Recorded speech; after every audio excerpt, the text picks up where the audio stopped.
Brain fog is not just in your head, okay? You are not being dramatic, even if they're gaslighting you about it. Your cognitive function is actually impaired right now. And it's not early onset dementia or Alzheimer's or because you're getting older. There's a real reason behind this, and that's what we're going to talk about today. So let me tell you what brain fog actually looks like for different people, because this is probably going to make a lot of sense to you, and you're probably going to say, okay, yeah, that is definitely me for most of these, if not all. So you walk into a room and you completely forget why you were in there, or someone asks you a question and your mind just goes blank, right? Like there's nothing there. Or you are in the middle of a sentence and you lose your train of thought. You cannot find the word that you are looking for, and it's a word that you probably use all the time, like a cell phone or something. And maybe you're rereading the same paragraph or the same sentence over and over and over again, but you still have no idea what it says. You're probably someone who struggles to make really simple decisions. Someone asks you, well, what do you want for dinner? Or you're trying to figure out what to wear for the day, what to check off your to-do list, and your brain just short circuits and you're forgetting appointments.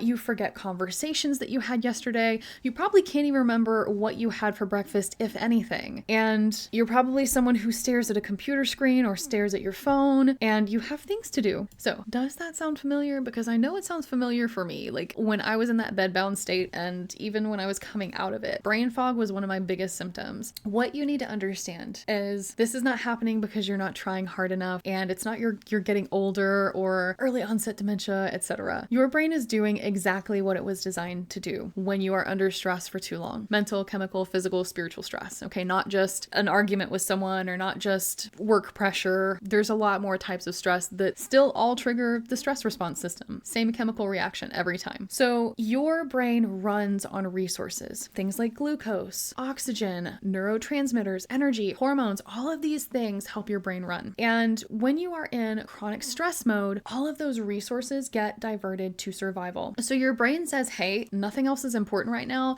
and it starts to shut down these parts of you that are not essential for immediate survival. So the part of your brain that makes decisions up here, not essential, so it shuts down, okay? The part that is supposed to remember things, also not essential. The part that thinks clearly and solves problems, not essential. And so your brain starts to prioritize keeping you alive, right? While everything else gets shut down. And if you are someone who has been in that survival mode for months, for years, maybe it's family stress, maybe it's a chronic illness, maybe you had surgery and you never recovered, or you got a virus and never recovered, your brain and your stress response system has been triggered and running in a depleted state for so long that it doesn't know how to fully turn the brain back on and turn off that stress response. So let me talk a little bit about my own experience to kind of put things better into perspective. So when I was at my worst in very, very bad burnout, and I was diagnosed with all kinds of things from chronic fatigue syndrome, long COVID, POTS, MCAS, PCOS, you name it, I probably had it.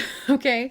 So I was bedbound for almost a year and I couldn't read. I couldn't watch movies. I couldn't text. I couldn't call and have a conversation with someone. I would try to read, even if it wasn't a screen, just a book. And I loved reading. I have tons of books in my home. I would read multiple books a year, but I couldn't even get through a single sentence. Okay. My brain fog was so bad. And I would read a sentence, a simple one, mind you. And by the time I got to the end of the sentence, I don't even know what I just read. So I would have to reread it again. And I would already forget and reread it again, right? I couldn't follow the plot of a TV show episode. I couldn't have a conversation and know what we were talking about and know long enough to how to respond. And it was terrifying. And I genuinely thought that there was some kind of mystery illness that just hadn't been diagnosed yet. And there was something seriously wrong with my brain and my body. And like I was on my deathbed. And so I went from doctor to doctor to doctor to doctor to nurse practitioner to PA, functional medicine practitioner, therapist, you name it. And I was like convinced I had some weird disease they just couldn't diagnose because all of them were telling me you're fine, go home, sleep, and go back to life. And,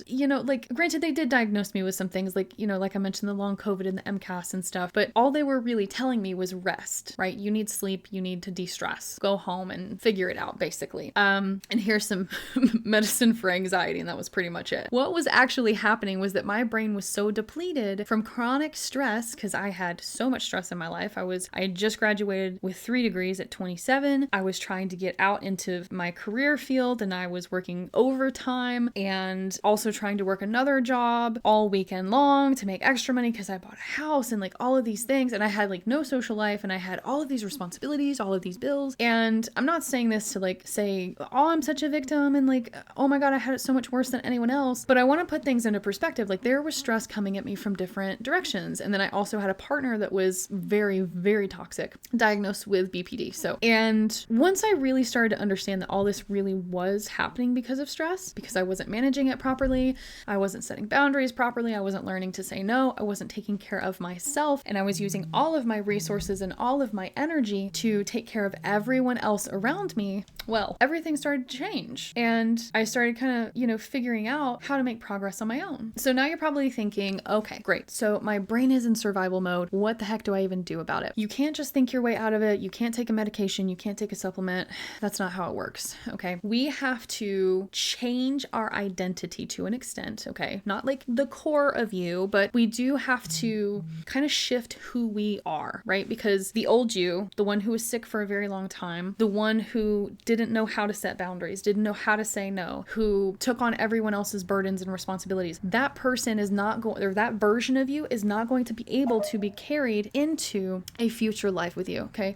So we have to shift our identity. We have to shift our mindset. We have to shift our perspective, retrain our brain, and then start doing the healthy things. So like the diet, the exercise, the supplements, all of that. So one practical thing that you can start today is, firstly, you can check out our EFT videos. Great for retraining the brain, shifting your mindset, identity, etc., because they are going to help you give your brain proof that it's safe to do those things, that it's safe to turn on. And the fastest way you can do this, if you're not using EFT, is through the body. So if your brain is getting really foggy, it's because your nervous system is stuck in survival mode. And your nervous system does not understand words. It doesn't understand logic. It's not understanding willpower. When the lizard brain is turned on, it is literally like the most primal part of you that's not going to understand that. It needs signals from the body to be transferred up into the brain. Okay. So we need safety signals. We need to feel safe. So what you are going to do is grounding through your senses. Okay. It's simple. It is very effective. It works. You look around, you name 5 things that you can see in your head, out loud, doesn't matter. I've got my monitor. I've got my glass of water. I've got my mic. I've got my phone. I've got curtains in front of me. Okay. So 5 things that you can see. And then you want to move into 4 things that you can physically touch. So I can touch my desk. I can touch my keyboard. I can touch my shirt, touch my hair. 3 things that you can hear. And maybe it's traffic outside. Maybe it's the refrigerator. I hear a car outside. I hear my cat under my desk. He's asleep and I can hear my computer lightly running. Okay. And then 2 things you can smell, even if it's just the air. I can smell my lotion. It's a little bit vanilla-y. Honestly, I don't really smell anything aside from that.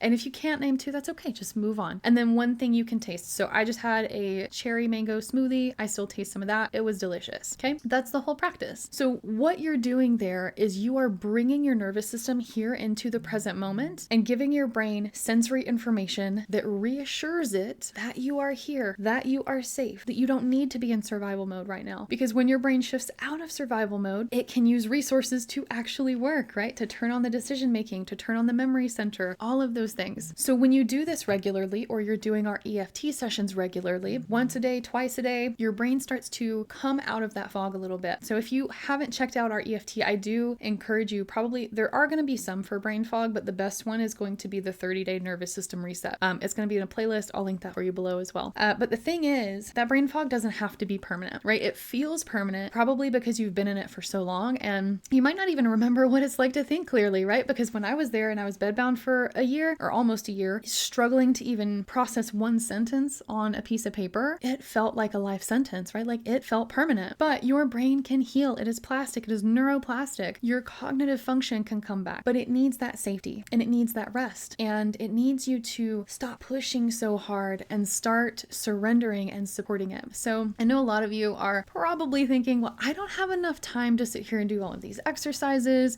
I've got too much to do. I need my brain to work now. And trust me, I hear you. I do. But your brain's not going to work better because you need it to, because you've needed it to for a long time and it hasn't gotten better, right? It's going to work better when you give it what it needs, what it's asking for. And what it needs and what it's asking for is for you to slow down and for you to stop, even if it's just for 30 seconds, 60 seconds, signal to your nervous system that it's safe. Okay. That's not wasted time. That is the most productive thing that you can do right now for yourself, for your body, for your future. So when I started doing this and I was bedbound, I didn't think it was working. I was just like, okay, this is the weirdest thing. Like, I don't know why I'm even doing any of this. So I would do my grounding practices and my brain would still feel foggy, but I kept doing it anyway because there was research to show that it worked. So I was like, I'm gonna do it anyway and just see what happens. Give myself 30 days. And so I did. And sometimes I did it multiple times a day. Sometimes I just did it once. And slowly, very slowly, I started to notice moments where I could actually read more, or I could talk in a conversation and not,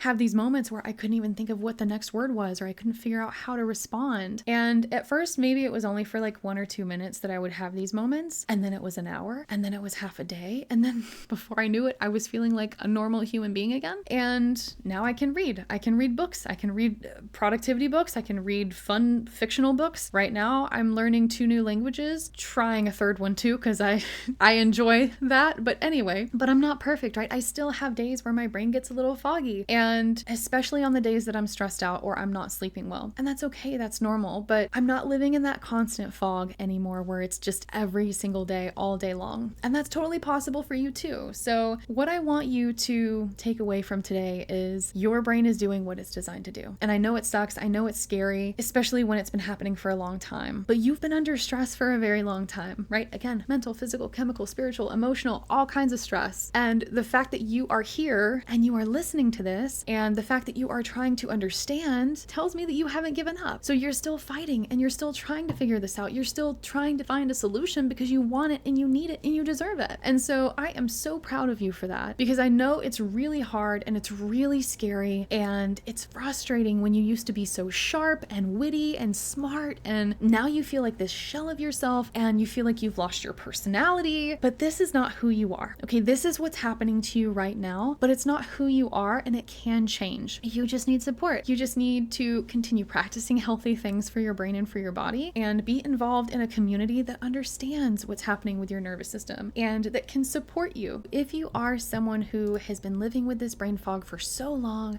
and you want some deeper support and you know that you can do this, you just don't know where to start, or you feel like you need more like a support team and a support system, I'll link some resources, both free and our coaching services below. You can explore those and feel free to leave any comments with questions, and we would love to help you out, right? Even if you're just participating here on our channel, we are still a community. We are still here to support you and help you shift your nervous system out of that survival mode so that your brain can function again. I hope this has been beneficial and eye-opening for you and has helped you retrain your brain today. If it has, please feel free to like, share, comment, and subscribe, and join us tomorrow for another episode.